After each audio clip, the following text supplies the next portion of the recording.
Oh man, oh frick. It's been a month since my last real video. Okay. Alright. It's video making time! Cosmic Collective! Yeah, alright, alright, yeah, we're back to action, yeah, alright, yeah, alright, yeah. What's that over there? Your days are up! Cosmic Football!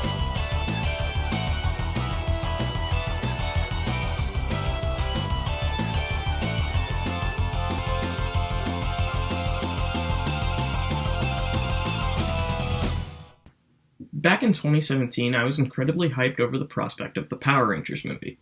The hype from the movie reawakened my love of the franchise, and I started going back and learning more.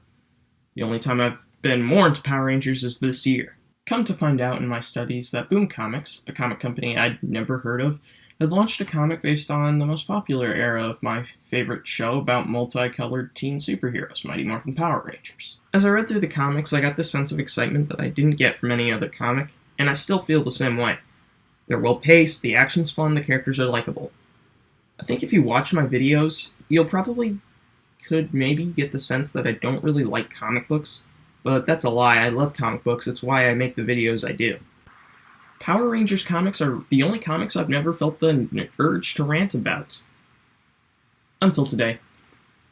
You see, as I've read through and watched Power Rangers my whole life, I've come to notice a phenomena I like to call the Tommy Oliver syndrome. But there's plenty of smarter people who could talk about that. No, today I'm here to talk about a new offshoot of the Tommy Oliver syndrome I call the Draken Factor. For those who may not know, Tommy Oliver is one of the most popular Rangers in the franchise.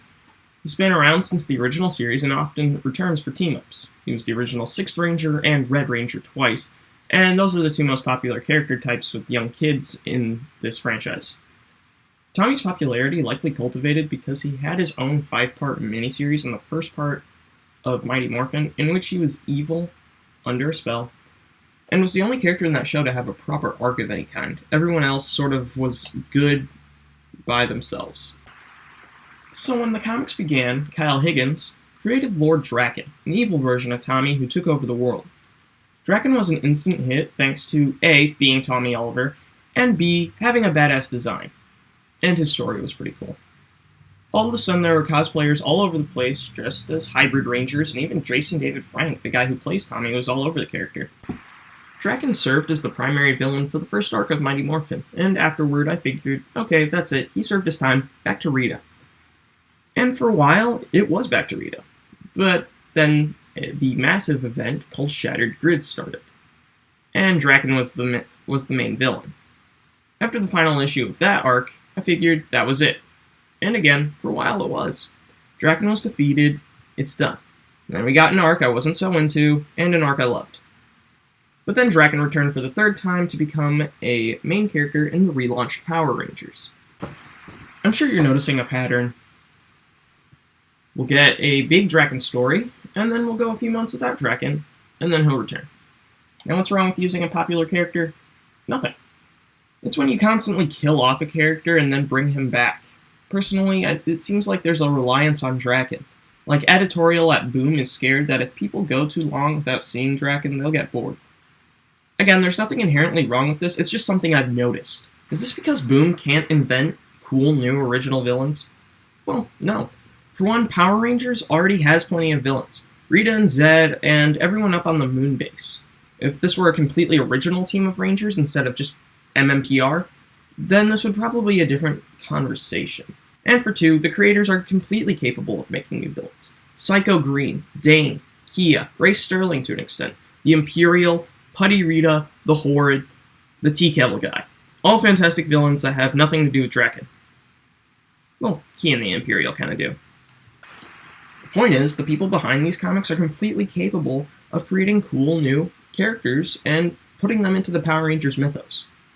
So why keep bringing Draken back?